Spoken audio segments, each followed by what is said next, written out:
টিং টিং রাজু, কোথায় গেলি? শয়তান দুটো একদম বাড়িতে থাকে না। আমার হয়েছে যত ঝামেলা। আমি আর পারি না বাপু।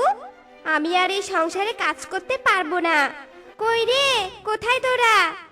কণিকা কাকের কথা শুনে রাজু টোনা আর টিং টিং বলে ওঠে, মামি, ও মামি, এখানে আমরা গাভীকে ঘাস খাওয়াচ্ছি। অনেকক্ষণ ধরে গাভীটা খিদে জ্বালায় ডাকছিল, তো তাই ঘাস খাওয়াতে এসেছি। হ্যাঁ হ্যাঁ, তোরা ওই কাজই কর। এদিকে রান্নাঘরে যে আমি একা একা রান্না করছি, তা তোদের দুজনের চোখে পড়ে না, তাই না রে? আমাকে একটু সবজি কেটে দিলেও তো পারিস। কাজের বেলায় সবসময় ফাঁকি দিস। সময় মতো ঠিকই দুবেলা খাবার গিলিস তো তোরা। তখন তোদের খেয়াল থাকে না, তাই না? বাবা মাকে তো জ্বালিয়ে পুড়িয়ে মাথা দুটো খেয়ে ফেলেছিস। এবার কি তোরা আমাকে মারতে চাস? কণিকা কাক যখন এসব কথা বলছিল তখনই সেখানে যজ্ঞ কাক এসে উপস্থিত হয়। আর যজ্ঞ কাক কণিকাকে বলে, কি হয়েছে গিন্নি তোমার? ছেলে মেয়েদের উপর এত চিৎকার চেঁচামেচি করছো কেন? কি করেছে ওরা? এত বকছো কেন তুমি? ওরা ওদের বাবা মাকে খেয়েছে, এবার আমাকে খাওয়ার জন্য এসেছে, বুঝেছো? তোমার ভাগ্নি ভাগনাকে বলে দাও, এ বাড়িতে থাকতে হলে কাজ করে খেতে হবে। অমন বড়লোকি ভাবে এখানে থাকলে চলবে না। যদি ওরা কাজ না করে তবে তোমাকে আর তোমার ভাগনা ভাগ্নিকে আমি গলা ধাক্কা দিয়ে এ বাড়ি থেকে বের করে দিব। কণিকা কাকের কথা শুনি টিং টিং আর রাজু টোনা মনে মনে ভীষণ কষ্ট পায় আর অনেক কাঁদতে থাকে। কাঁদতে কাঁদতে টিং টিং বলে, মামি, মামি, তোমরা নিজেদের মধ্যে ঝগড়া করো না মামি। আমি আর ভাই এখন থেকে বাড়ির সব কাজ করে দিব। তোমাকে কোনো কাজ করতে দিব না মামি। তবুও তুমি মামাকে কিছু বলো না। আমি এক্ষুনি গিয়ে তোমার সব সবজি কেটে দিচ্ছি। আয় ভাই, আমরা রান্নাঘরে যাই। এই কথা বলে টিং টিং আর রাজু টোনা রান্নাঘরে চলে যায়। আর ওদের পিছু পিছু কণিকা কাকও রান্নাঘরে যায়। বন্ধুরা, এতক্ষণ আমরা যাদের দেখলাম তারা হলো টিং টিং আর রাজু টোনা। ওরা বাবা মা মরা অনাথ ভাই বোন। ওরা ওদের মামা মামির কাছে আশ্রয় নিয়েছে। মামা যোগু কাক তাদের অনেক ভালোবাসলেও কিন্তু মামি কণিকা কাক ওদের দুই ভাই বোনকে কিছুতেই সহ্য করতে পারতো না। সব সময় বাড়ি থেকে তাড়ানোর চিন্তা করত।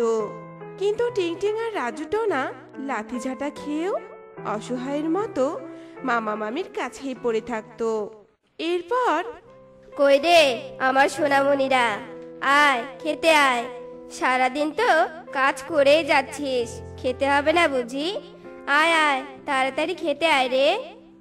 যজ্ঞ কাকের ডাক শুনে টিং টিং আর রাজু টোনা দৌড়ে খেতে আসে আর মামার পাশে বসে পড়ে।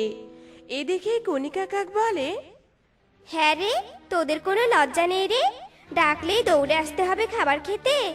নাকি তোরা মামাকে এটা প্রমাণ করতে চাচ্ছিস যে আমি তোদের খেতেই দেই না? দূরে সরে বস, দূরে দূরে বস তোরা। তোদের শরীরে তো নোংরা লেগে আছে, সেই নোংরা আমার রান্না করা খাবারে আবার লেগে যাবে। দূরে বস। কণিকা কাকের এমন অপমান মুখ বুঝে সহ্য করে টিং টিং আর রাজু দূরে সরে বসে। এরপর কণিকা কাক ওদের দুজনকে শুধু সাদা ভাত খেতে দেয় আর কোনো তরকারি দেয় না। আর এ দেখে যজ্ঞ কাক বলে, কি ব্যাপার, তুমি ওদের শুধু ভাত খেতে দিলে কেন? তরকারি কোথায়? ওরা কি শুধু সাদা ভাত খাবে? নে নে মা, আমার প্লেট থেকে তরকারি তুলে নে।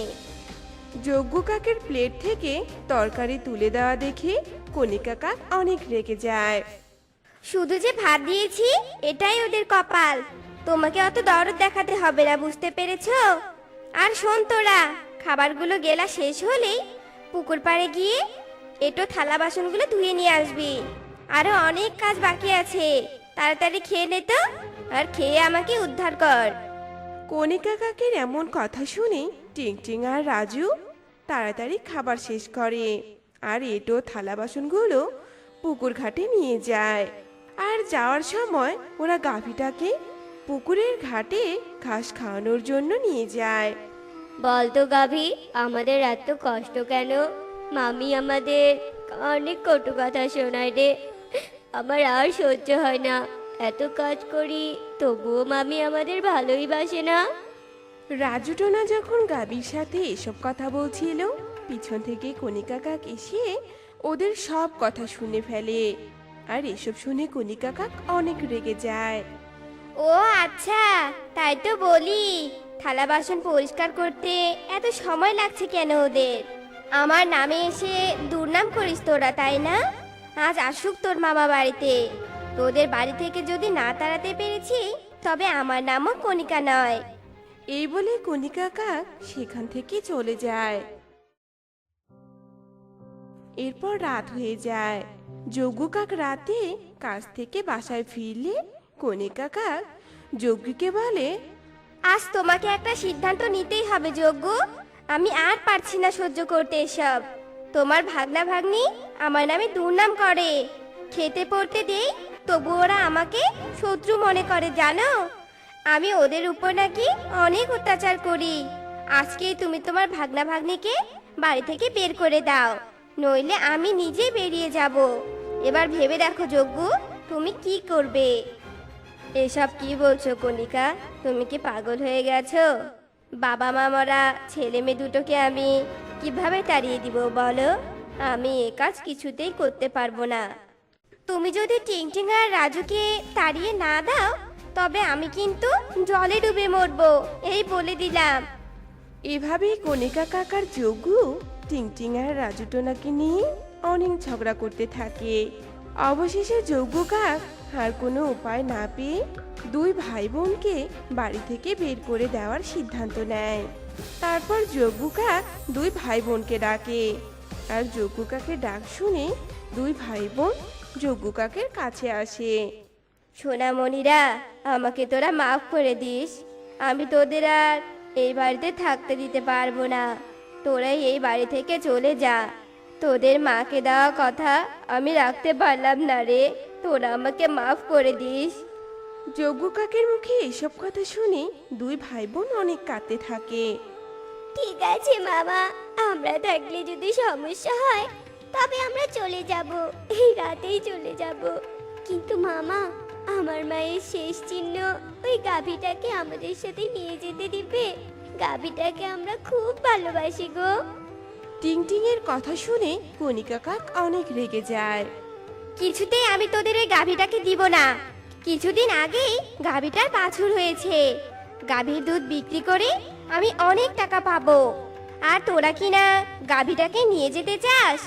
আমি যে এতদিন তোদের খেতে দিয়েছি, থাকতে দিয়েছি, সেটার দাম কে দিবে শুনি? যা, চলে যাই এই মুহূর্তে। এই কথা শুনে রাজু টোনা আর টিংটিং কাঁদতে কাঁদতে বাড়ি থেকে সেই রাতের বেলায় বেরিয়ে যায়। এরপর পরের দিন সকালবেলা কনিকা কাক গাভীটার দুধ দহন করতে যায়। তারপর, কি ব্যাপার, আজকে গাভীটা এত কম দুধ দিল কেন? এই শয়তান গাভী, তুই আমাকে দুধ দিচ্ছিস না কেন? দে, আমাকে দুধ দে। তোর দুধ বিক্রি করে আমি অনেক টাকা পাবো। এই বলে কনিকা কাক গাভীকে অনেক মারতে থাকে। আর গাভী মার খেতে খেতে বলে, আমি তোমাকে কিছুতেই দুধ দিব না। যারা আমাকে খাবার খাওয়াতো, অনেক যত্ন নিত, তাদের তুমি বের করে দিয়েছো। তুমি তো কোনোদিন আমার যত্ন নিতে আসোনি, আর আজ তুমি দুধ নিতে এসেছো?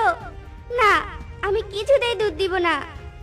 গাভীর কথা শুনে কনিকা কাক অনেক রেগে যায় আর গাভীকেও মেরে বাড়ি থেকে তাড়িয়ে দেয়। এরপর গাভী বাড়ি থেকে বের হয়ে গিয়ে রাজু টোনা আর টিংটিংকে খুঁজতে থাকে। এদিকে রাজু টোনা আর টিংটিং বনের মধ্যে উড়ে উড়ে আশ্রয় খুঁজতে থাকে। খুঁজতে খুঁজতে একসময় ক্লান্ত হয়ে রাজু টোনা টিংটিংকে বলে, দিদি, ও দিদি, সেই কাল রাত থেকে কিচ্ছু খাইনি, আমাকে কিছু খাবার খেতে দে না রে। খুব খিদে পেয়েছে, আর এভাবে কতক্ষণ উঠবো রে বল? ভাই, আমার কাছে তো কোনো খাবার নেই, কিন্তু দেখ ভাই, ওই যে এক পুকুর দেখা যাচ্ছে, ওইখানে অনেকগুলো পদ্ম ফুল ফুটে আছে। নিশ্চয়ই ওইখানে পদ্ম ফুলের বীজ আছে। চল আমরা সেগুলো গিয়ে খাই। এ কথা বলে ওরা পুকুর পাড়ে নেমে আসে। আর রাজুটাও না পুকুরের পাড়ে থাকে। আর টিং টিং পুকুরে নামে। কিন্তু পুকুরে নামার সাথে সাথেই পদ্ম ফুলের লতা দিয়ে টিং টিং এর পা জড়িয়ে যায়। আর টিং টিং বাঁচার জন্য অনেক চিৎকার করতে থাকে। এদিকে রাজুটাও না তাকে কোনো সাহায্য করতে পারছিল না। তখনই সেখানে এসে গাভীটা উপস্থিত হয়। আর এমন অবস্থা দেখে গাভী ওর লেজ ফেলে দেয় আর বলে, আমি তোমাকে আমার লেজ দিলাম, তুমি এটা ধরে উপরে উঠে এসো। তারপর টিং টিং গাভীর কথা মতো গাভীর লেজ ধরে উপরে উঠে আসে। আর টিং টিং গাভীকে এখানে আসার কারণ জিজ্ঞেস করলে গাভী তাকে কণিকা কাকের সব কথাগুলো খুলে বলে। আর এসব শুনে টিং টিং বলে, আজ থেকে আমরা সবাই একসাথে থাকবো। বনের মধ্যে দুটো ঘর বানাবো, একটা করে ভাই আর আমি থাকবো, আর একটা ঘরে গাভী তুই থাকবি। এরপর টিং টিং এর কথা মতো তারা বনে ঘর বানায়। আর সবাই মিলে সুখে শান্তিতে দিন কাটাতে থাকে। এভাবেই অনেক দিন কেটে যায়। এদিকে বৃদ্ধা হওয়ার কারণে জৌকু কাক মারা যায়। আর কণিকা কাক একা হয়ে পড়ে। তখন কণিকা কাক বলে, হায় ঈশ্বর, আমাকে একা করে দিয়েছো। আর যদি আমি টিংটিং আর রাজুটোনাকে নিজের কাছে রাখতাম, তাহলে এই বৃদ্ধ বয়সে কাউকে কাছে পেতাম আমি।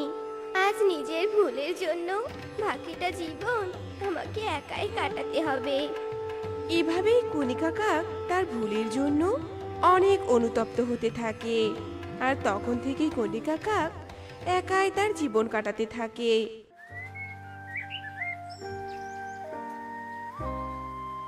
সই, তুই কেমন আছিস? তোর আসার কথা শুনে ছুটতে এলাম তোর সাথে দেখা করতে। সেই বিয়ে করে শ্বশুর বাড়ি চলে গেছিস আর একেবারে অষ্টমঙ্গলায় ফিরলি। কি আর করব বল সই, বিয়ে তো হয়ে গেছে। আর মেয়েদের যদি একবার বিয়ে হয় তবে আর নিজের ইচ্ছার কোনো মূল্যই থাকে না রে। তার উপর আবার শাশুড়ির অত্যাচার, কি যে বলবো তোকে। আমার জীবনটা একেবারে শেষ হয়ে গেছে রে। জানিস সই, আমার শাশুড়ি আমাকে উঠতে বসতে আমার শুধু খোঁটা দেয় আর শুধু কথা শোনায়। এভাবেই শালিক তার শাশুড়ির অত্যাচারের ব্যাপারে সব কথা টুনিকে বলে।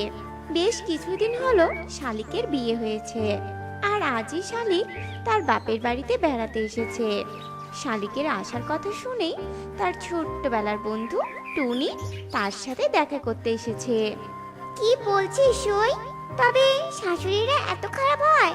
তোর কথা শুনে আমার বড্ড খারাপ লাগছে রে।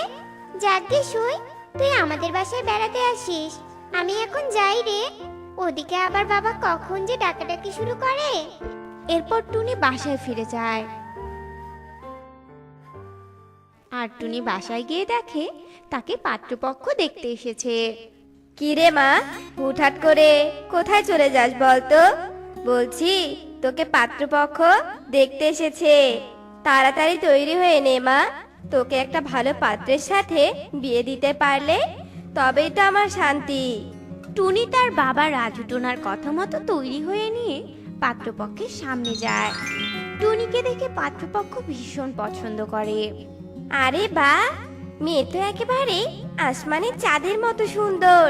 মেয়ে আমাদের পছন্দ হয়েছে দাদা। আমি আপনার মেয়েকে ঘরের বউ বানিয়ে নিয়ে যেতে চাই। তবে ভাববেন না দাদা, আমি টোনার সৎমা হলে কি হবে? আমি কিন্তু টোনাকে নিজের সন্তানের মতোই আদর যত্নে বড় করে তুলেছি। আমি কথা দিচ্ছি দাদা, আমি আপনার মেয়েকেও অনেক যত্নে রাখবো।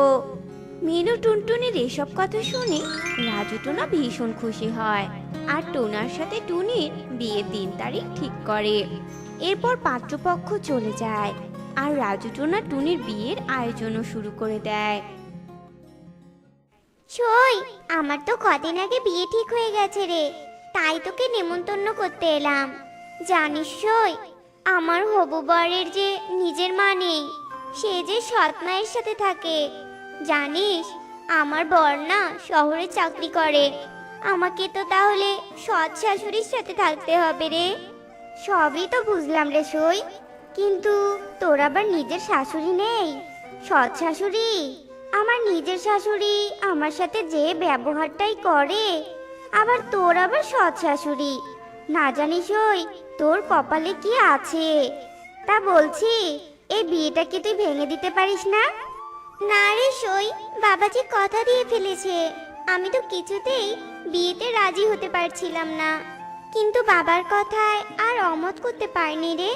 যাই হোক সই, তুই তোর বরকে নিয়ে আমার বিয়েতে আসিস। আচ্ছা রে সই, তবে বলি কি, বিয়ের পর কিন্তু একটু সাবধানে থাকবি। তোর শাশুড়ির সাথে বেশি মিশতে যাবি না, তবে তোর শাশুড়ি কিন্তু মাথায় উঠে বসবে। একেই তো সৎ শাশুড়ি, নিজের শাশুড়ি আমার সাথে যে ব্যবহারটাই করে, তার উপর তোর আবার সৎ শাশুড়ি। এসব কথা শুনে টুনি কিছুটা সংশয়ে পড়ে যায়, আর টুনি ইতস্তভাবে বাসায় ফিরে আসে। দেখতে দেখতে বিয়ের দিনটা চলে আসে। অনেক ধুমধাম করে টুনির বিয়ে হয়। টুনি নতুন সংসারে নতুনভাবে দিন কাটাতে শুরু করে, কিন্তু টুনির মনে সব সময়ই একটা শাশুড়ি ভীতি কাজ করত। তাই সে সব সময় মিনু টুনটুনিকে এড়িয়ে চলতো। কি ব্যাপার বৌমা, তুমি আমার থেকে সব সময় দূরে দূরে থাকো কেন বলো তো? আমি তোমার সাথে কথা বলতে গেলেও তুমি পাশ কাটিয়ে চলে যাও। কি হয়েছে তোমার বৌমা, বলো আমাকে। এ বাসাতে কি তোমার কোনো অসুবিধা হচ্ছে মা? আমাকে তুমি বলতে পারো, আমি তো তোমার মায়ের মতো, তাই না? না মা, তেমন কিছু নয়। আমি এ বাসায় ভালোই আছি, আর পাশ কাটিয়ে চলবো কেন? আপনার যখন যা দরকার তা তো করেই দিচ্ছি। এসব কথা বলে টুনি চলে যায়, কিন্তু মিনু টুনটুনি অনেক চেষ্টা করেও কিছুতেও টুনির আপন হতে পারছিল না।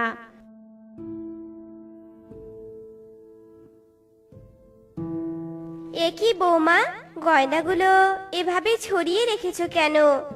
এভাবে রাখলে তো গয়নাগুলো চুরি হয়ে যাবে। বলছি কি বৌমা, তুমি চাইলে তোমার গয়নাগুলো আমার আলমারিতে রাখতে পারো। আমার গয়না আমি আপনার আলমারিতে রাখতে যাব কেন? বুঝেছি, আমার গয়নাগুলো হাতিয়ে নেওয়ার ধান্দা আপনার, তাই না? এই জন্য আপনি আমার সাথে ইনিয়ে বিনিয়ে চলতে চান। আজ বুঝলাম আপনি আমার গয়নার লোভে পড়েছেন। কিন্তু একটা কথা শুনে রাখুন মা, আমি আমার বাবার দেয়া গয়না কিছুতেই আপনাকে দিব না। টুনির কথায় মিনু টুনটুনি ভীষণ কষ্ট পায় আর সেখান থেকে চলে যায়। কিন্তু সংসারে অশান্তি হবে বলে মিনু টুনটুনি টুনির সব দোষগুলো চুপচাপ মেনে নিত। কিন্তু হঠাৎই একদিন টুনি ভীষণ অসুস্থ হয়ে যায়। মিনু টুনটুনি টুনিকে নিয়ে হাসপাতালে আসে। তুই এসেছিস বাবা? দেখ না বৌমার কি হলো। তুই অফিসে চলে যাবার পর বৌমা হঠাৎ অজ্ঞান হয়ে যায়। সব তো বুঝলাম, কিন্তু মা, টুনির কি এমন হলো যে অজ্ঞান হয়ে গেল? তুমি কি কিছু জানো মা? টোনার কথা শেষ হতে না হতেই সেখানে ডাক্তার প্যাঁচা আসে আর গম্ভীর মুখে বলে, কিভাবে বলি, আসলে রোগীর অবস্থা ভীষণ খারাপ। রোগীর হার্টে ফুটো হয়েছে। এখন রোগীর হার্ট অপারেশন না করালে রোগীকে বাঁচানো যাবে না। আপনারা দ্রুত টাকার ব্যবস্থা করুন। এই হার্ট অপারেশনে 50,000 টাকা লাগবে। এইসব কথা বলে ডাক্তার প্যাঁচা চলে যায়। আর এতগুলো টাকার কথা শুনে তো টোনার গলা শুকিয়ে যায়। 50,000 টাকা? কিন্তু মা, এখন আমি এত টাকা কোথায় পাবো? আমার কাছে তো এত টাকা নেই, আর অফিসেও এখন বেশ ঝামেলা চলছে। আমি তো ওখান থেকেও টাকা নিতে পারবো না মা। তবে কি টুনি বিনা চিকিৎসায় মারা যাবে? মা, আমি বলি কি, আমি একবার টুনির বাবাকে টাকার ব্যাপারে বলবো। ছি টোনা, তুই কি শ্বশুর বাড়ি থেকে টাকা নিতে চাইছিস নাকি? হ্যাঁ, তোকে কি আমি এই শিক্ষা দিয়েছিলাম বাবা? শোন বাবা, আমি টাকা জোগাড় করব, আর আমার টাকাতেই টুনি মায়ের অপারেশন হবে, বুঝেছিস? এরপর মিনু টুনটুনি বাসায় যায় আর তার সব গয়না নিয়ে স্বর্ণকারের কাছে আসে। আর মিনু টুনটুনি সব গহনা বিক্রি করে যে টাকা পায় তা দিয়েই টুনির অপারেশন হয়। আর টুনি কিছুদিনের মধ্যেই সুস্থ হয়ে যায়। সত্যি মা, তোমার তুলনা হয় না। তুমি আমার সৎ মা নও, তুমি আমার নিজের মা। তুমি যদি তোমার গয়না বিক্রি করার টাকায় টুনির অপারেশন না করতে, তবে টুনি হয়তো আজ আমাদের মাঝেই থাকতো না, টুনি তো মরেই যেত। তুমি কি বলছো এসব? মায়ের গয়না বিক্রির টাকায় আমার অপারেশন হয়েছে, অথচ একদিন আমি মাকে আমার গয়নার জন্য কত অপমান করেছিলাম। সত্যি মা, আমার ভুল হয়েছে, আপনি আমায় ক্ষমা করে দিন মা। না বৌমা, তুমি কোনো ভুল করনি, কারণ তুমি তো আমার সন্তানের মতো। আর সন্তানের কোনো ভুল মায়েরা কি মনে রাখে বলো? মায়েরা কখনো মনে রাখে না সন্তানের ভুল। আর তোমার ক্ষমা চাইতে হবে না মা, আমার শুধু নিজের মায়ের মতো আপন করে নিলেই হবে। তা তো নিবই মা, সত্যি সব শাশুড়ি এক হয় না। আর আপনি আমার সৎ শাশুড়ি হয়েও সেটা প্রমাণ করলেন মা। আমার মনে যে শাশুড়ি সম্পর্কে খারাপ ধারণা ছিল, সেটা আজ দূর হলো মা। এরপর টুনি টোনা আর মিনু টুনটুনির সাথে সুখেই দিন কাটাতে থাকে। তো বন্ধুরা, আমরা এই গল্প থেকে এটাই শিখতে পাই যে কাউকে পরখ না করে তার ব্যাপারে মন্তব্য করা উচিত নয়। কারণ এই পৃথিবীতে সবাই একরকম হয় না, সবারই আলাদা আলাদা বৈশিষ্ট্য থাকে। মা টুনটুন, মা টুনটুন, কোথায় গেলি তুই? হ্যাঁ, নিশ্চয়ই খাবার খাওয়ার ভয়ে চুপটি করে কোথাও লুকিয়ে আছিস, তাই না? টুনটুন, টুনটুন। টুনি খাবার হাতে নিয়ে এভাবে সারা ঘর তার মেয়েকে খুঁজছে। আসলে টুনির মেয়ে টুনটুন কিছুতেই খাবার খেতে চাইতো না। এই তো আমি আমার মেয়েকে খুঁজে পেয়েছি। খাবার খাওয়ার ভয়ে তুই টেবিলের নিচে লুকিয়ে আছিস, তাই না? এই দেখ রে মা, আমি তোর জন্য এক গ্লাস দুধ এনেছি। জানিস, এতে একটা স্পেশাল চকলেট মিশিয়েছি আমি। টুনির কথা শুনে টুনটুন ভীষণ খুশি হয়। তুমি সত্যি বলছো মা? তাহলে দাও দাও, আমি এক্ষুনি পুরো গ্লাস দুধটা খেয়ে নিচ্ছি। এরপর টুনির মেয়ে টুনটুন মায়ের হাত থেকে দুধের গ্লাসটা নিয়ে পুরো দুধটা খেয়ে ফেলে। এই তো আমার লক্ষ্মী মেয়ে, এবার স্কুল ব্যাগটা নিয়ে স্কুলে চলে যা তো। মা, আমারও স্কুলে যেতে একদম ভালো লাগে না মা। কাকুলি ম্যাডাম আছে না, একদম ভালো না। কাকুলি ম্যাডাম সব সময় আমাদের সাথে কত খারাপ ব্যবহার করে জানো? একটুতেই আমাদের কান ধরিয়ে দাঁড় করিয়ে রাখে আর অনেক অনেক অনেক মারে। টুনটুন, আবার স্কুলে না যাওয়ার জন্য বাহানা দেখাচ্ছিস তুই, তাই না? তোর কোনো কথা আমি শুনতে চাই না। এখন ভদ্র মেয়ের মতো স্কুলে যা। মায়ের কথা শুনে ছোট্ট টুনটুন আর কিছু বলে না, সে চুপচাপ স্কুল ব্যাগ নিয়ে স্কুলে চলে যায়। আসলে টুনটুনের স্কুলের ম্যাডাম কাকুলি ছিল ভীষণ রাগী স্বভাবের। এই পারুল, তুই কি পেন্সিল এনেছিস? আমাকে একটা দে না রে, আমি ভুল করে বাসায় ফেলে এসেছি। হ্যাঁ রে টুনটুন, দাঁড়া দিচ্ছি। ক্লাসের এমন ফিসফিসিয়ে কথা বলা দেখে কাকুলি ভীষণ রেগে যায়। এই, কে কথা বলছে এভাবে? কে? এই টুনটুন দাঁড়া বলছি, আমি এখানে পড়াচ্ছি আর তুই কথা বলছিস? সামনে আয় বলছি, আজ দেখ তোকে কি করি আমি। এসব বলে কাকুলি টুনটুনকে সামনে নিয়ে আসে আর একটা লাঠি দিয়ে টুনটুনকে অনেক মারতে থাকে। আর মার খেয়ে টুনটুন অনেক কাঁদতে থাকে। এভাবেই দিন কাটছিল।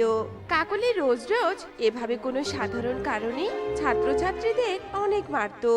আর কাকুলির ভয়ে সব ছাত্রছাত্রীরা চুপচাপ থাকতো। এভাবেই দিন কাটছিল। একদিন রাতে টুনটুন অসুস্থ থাকার কারণে পরের দিন সকালের পড়াগুলো কমপ্লিট না করে স্কুলে যায়। Good morning madam. Good morning student. তোমরা সবাই তোমাদের হোমওয়ার্কগুলো বের করো তো, আর পড়াগুলো বের করো। আমি সবাইকে পড়া ধরবো। ম্যাডামের এমন কথা শুনে টুনটুন ভীষণ ভয় পেয়ে যায়।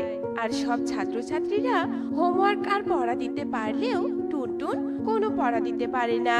এ দেখে কাকলি কাক, কি ব্যাপার টুনটুন, তুই আজ আমায় পড়া মুখস্থ দিতে পারলি না কেন শুনি? তোর কি আমার শাস্তি সম্পর্কে কোনো ধারণা নেই নাকি শুনি? আসলে ম্যাডাম, আমি কাল রাতে ভীষণ অসুস্থ ছিলাম, তাই কোনো পড়া মুখস্থ করতে পারিনি ম্যাডাম। চুপ, একদম চুপ, বাহানা দিবি না। শোন, আজ সবার ছুটি হলেও তোর ছুটি নেই। তুই তুই আজ আমাকে এখানেই পড়া মুখস্থ করে দিয়ে তারপর বাড়ি যাবি। কাকলির কথা শুনে টুনটুন ভীষণ কষ্ট পায়। এরপর সবাই ছুটিতে বাড়িতে গেলেও টুনটুন সেখানে পড়া মুখস্থ করতে থাকে। এমন সময় টুনটুনের ভীষণ পানি পিপাসা পায়। ম্যাডাম ম্যাডাম, আমার ভীষণ পানি পিপাসা পেয়েছে ম্যাডাম। আমার বোতলেও পানি শেষ হয়েছে, আমাকে একটু বাইরে যেতে দিন না ম্যাডাম, পানি খেয়ে আসি। না, এখন কোনো পানি খেতে যাওয়া যাবে না, চুপটি করে পড়া শেষ কর। খুব বাহানা দিতে শিখেছিস তাই না? এভাবে কাকলি টুনটুনকে বাইরে যেতে দেয় না, আর টুনটুন পানির পিপাসায় কাতরাতে থাকে। আহ, বড্ড পানি খেতে ইচ্ছে করছে। কলাটা কলাটা যেন আমার শুকিয়ে কাঠ হয়ে গেছে। ম্যাডাম, ও ম্যাডাম, দয়া করে আমাকে পানি খেতে দিন না ম্যাডাম।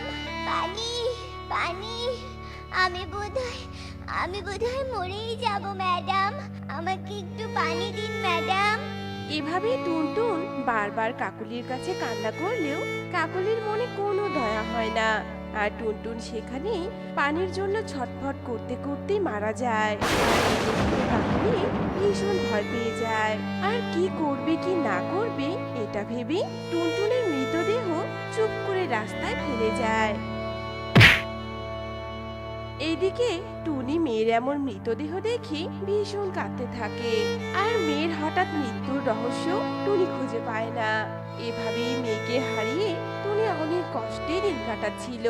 কিন্তু এখানেই শেষ নয়, টুনটুনের মৃতদেহ আত্মা হয়ে ফিরে আসে।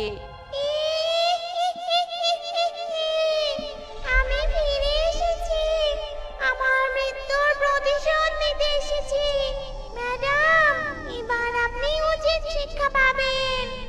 এরপর টুনটুনের আত্মা অদৃশ্য হয়ে ক্লাসে ঘুরতে থাকে, আর কাকুলির দিকে নজর রাখতে থাকে। উফ বাবা, বড্ড পানি তেষ্টা পেয়েছে। এই, তোদেরকে যা যা পড়তে দিয়েছি পড়, আমি আসছি। এই বলে কাকুলি অফিস রুমে গিয়ে যেই না এক গ্লাস পানি নিয়েছে, তখনই সে দেখে পুরো গ্লাসে পানির বদলে রক্ত হয়ে গেছে।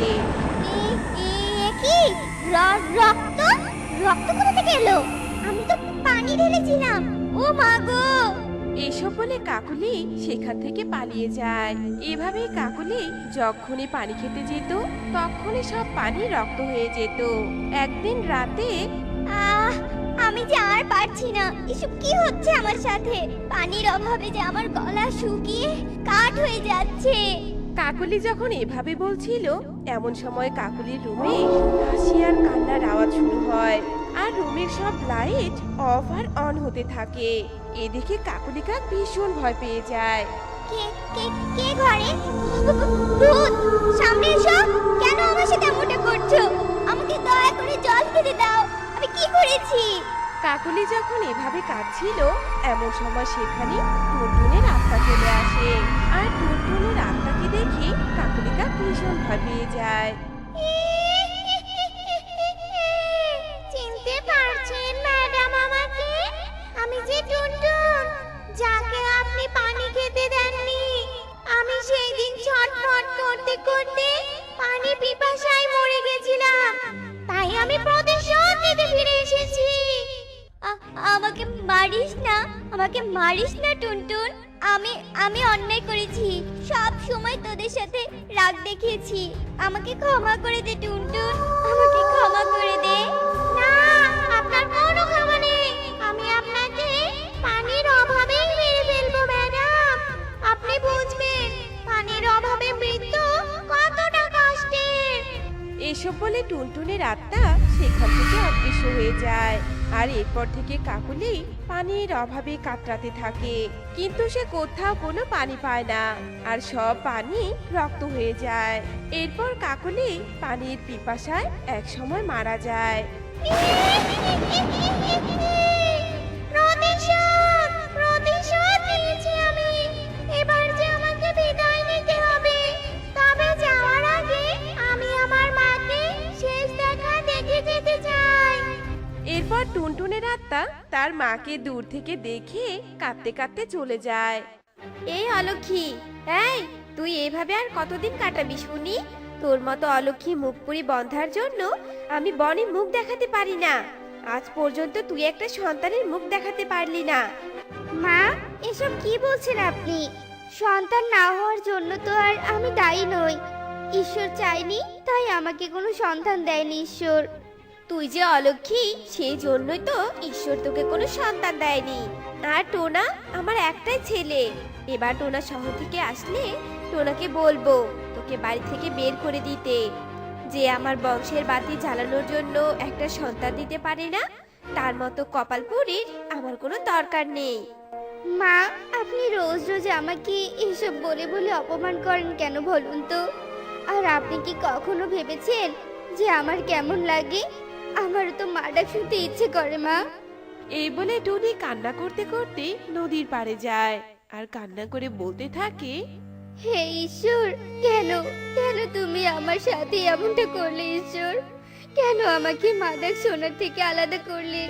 তুমি তো পারো আমাকে একটা সন্তান দান করতে। ঈশ্বর, দয়া করে আমাকে একটা সন্তান দান করো ঈশ্বর। এমন সময় টুনি ছোট্ট একটা বাচ্চার কান্নার আওয়াজ শুনতে পায়। এই নির্জন নদীর পাড়ে বাচ্চার কান্নার শব্দ কোথা থেকে ভেসে আসছে? এই বলে টুনি এদিকে ওদিকে তাকাতে থাকে। হঠাৎই টুনির চোখ যায় নদীর তীরে ভাসমান এক শামুকের দিকে। ওই শামুকের মধ্যে দুটো কন্যা সন্তান ছিল। কন্যা সন্তান দুটো দেখতে ছিল খুবই সুন্দরী আর অনেকটা রাজকীয়। কন্যা সন্তান দুটো শরীরের রং ছিল লাল আর নীল। আর এই দেখে টুনির চোখ আনন্দে জ্বলজ্বল করে ওঠে। আরে, কি সুন্দর অপরূপ দেখতে কন্যা দুটো! কিন্তু এরা এভাবে নদীতে ভাসছে কেন? কে এদের মা বাবা? এই বলে টুনি এদিকে ওদিকে তাকাতে থাকে। টুনি কাউকে দেখতে পায় না। তাই টুনি কন্যা দুটোকে কোলে তুলে নেয় আর বলতে থাকে, এতদিনে ঈশ্বর আমার দিকে মুখ তুলে তাকালো। হে ঈশ্বর, তোমাকে অনেক অনেক ধন্যবাদ। আমি এই কুড়িয়ে পাওয়া সন্তানকে নিজের মতো করে লালন পালন করব। এখন আর আমি নিঃসন্তান নই, আমার দুটো কন্যা সন্তান আছে। এখন আর কেউ আমাকে অপমান করতে পারবে না। এই বলে টুনি মনের আনন্দে কন্যা দুটোকে নিয়ে তার বাড়িতে যায়। মা, ও মা, এদিকে আসুন মা। দেখুন আমি কাকে নিয়ে এসেছি।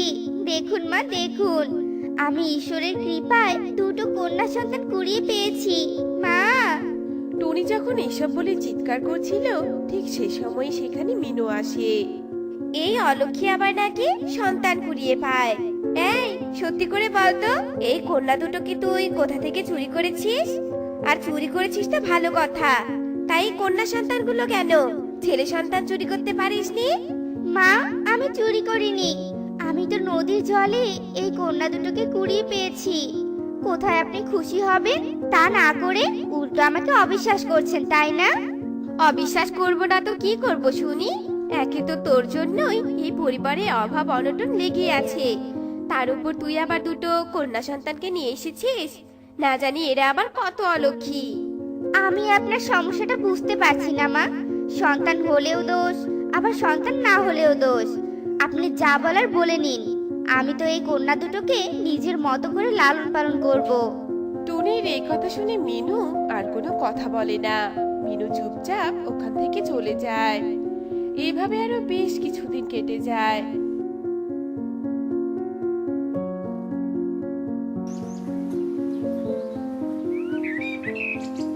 টুনি তার কুড়িয়ে পাওয়া দুই কন্যাকে অনেক আদর যত্ন করে বড় করতে থাকে। টুনি ওদের মধ্যে নীলকন্যার নাম রাখে টুকি আর লাল কন্যার নাম রাখে টুনটুন। একদিন সকালবেলা টুকি, মা টুনটুন, কোথায় তোরা? তাড়াতাড়ি চলে আয়। আমি তোদের খাবার খাইয়ে দিয়ে আবার বাজারে যাব। তোদের জন্য খেলনা কিনতে যাব। টুনি তার দুই মেয়েকে খাইয়ে দিয়ে বাজারের দিকে রওনা দেয়। হাঁটতে হাঁটতে টুনির সাথে অন্য বনের একটা কবুতর পাখির সাথে দেখা হয়। টুনি কবুতরকে দেখে বলতে থাকে, ও দাদা, এমন হন্যে হয়ে কি করছো গো? আর তোমাকে তো কোনোদিন এই বনে দেখিনি। আমি তো এই বনে নতুন, তাহলে তুমি আমাকে দেখবে কি করে? আমি উত্তরের বন থেকে এসেছি আর দুটো কন্যাকে খুঁজছি। দুটো কন্যা? আর তুমি ওই দুটো কন্যাকে কেন খুঁজছো? কি হয়েছে আমাকে বলো। আরে, তুমি উত্তরের বনের রাজামশাইয়ের ঘোষণা শোনোনি? উত্তরের বনের রাজামশাইয়ের দুটো কন্যা হারিয়ে গেছে, যাদের গায়ের রং লাল আর নীল। রাজামশাই বলেছেন তার ওই দুই কন্যাকে যে ফিরিয়ে দিবে তাকে রাজামশাই পুরস্কৃত করবে। তুমি এই বনে ওই নীলকন্যা আর লাল কন্যাকে দেখেছো? আরে, তুমি তো বোকা যে রাজামশাইয়ের ঘোষণাই শুনুনি। সে আবার নাকি ওই দুই কন্যার খোঁজ জানবে। ধুর তেরিকা! এই বলে কবুতর টুনিকে কিছু বলতে না দিয়ে ওখান থেকে চলে যায়। আর টুনি কবুতরের কথা শুনে মনে মনে বলে, তার মানে আমার কুড়িয়ে পাওয়া দুই কন্যা রাজার মেয়ে, তাহলে ওরা হারিয়ে গিয়েছিল। নিশ্চয়ই রাজামশাইয়ের তার দুই কন্যার জন্য অনেক কষ্ট হচ্ছে। আমি জানি সন্তান না থাকলে কতটা কষ্ট হয়। না না, আমি রাজামশাইকে এমন কষ্টে থাকতে দিতে পারি না। আমি আমার কষ্ট দূরে রেখে আমার কুড়িয়ে পাওয়া দুই সন্তানকে তাদের আসল বাবা মায়ের কাছে দিয়ে আসবো। হ্যাঁ, আমি কালকেই দিয়ে আসবো। যেই কথা সেই কাজ।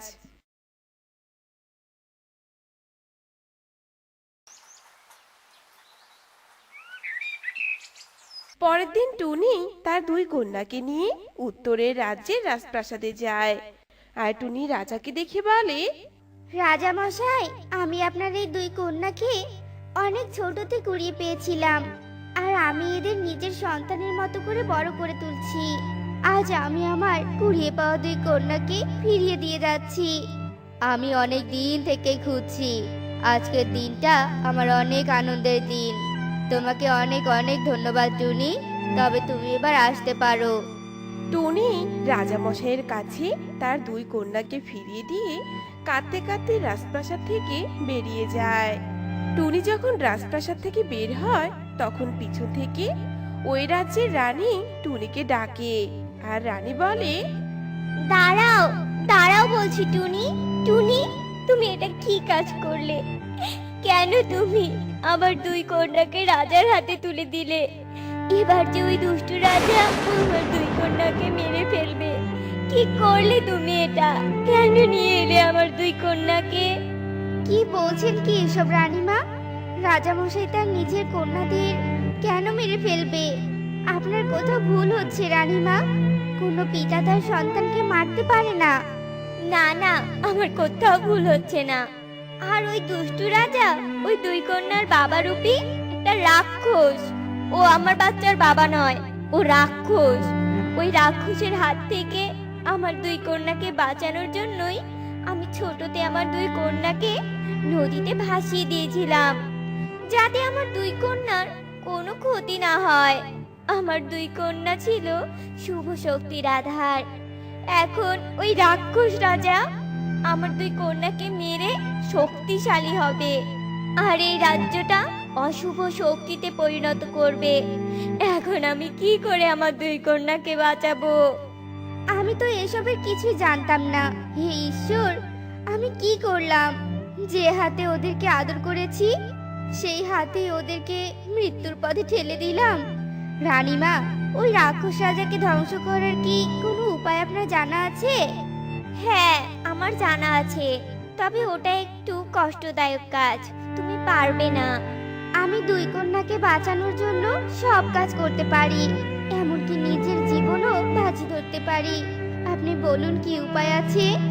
এই বনে একটা নীল পাহাড়ের গুহা আছে, আর ওই গুহাতে একটা ছোট্ট সিন্দুক লুকিয়ে রাখা আছে।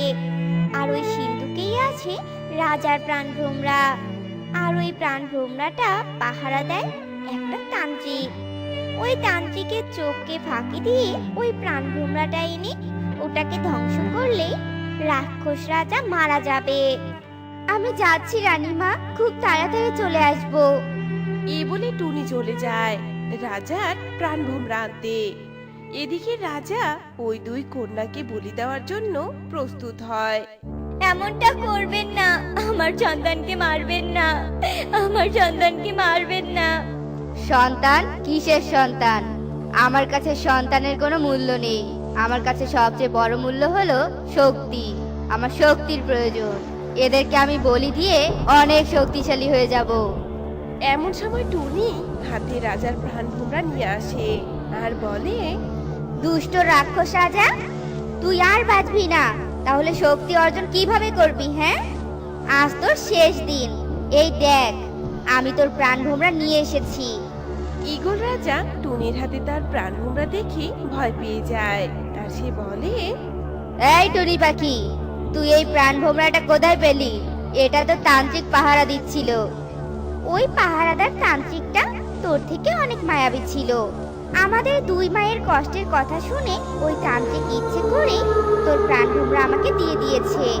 এবার মরার জন্য প্রস্তুত হ, দুষ্ট রাক্ষস।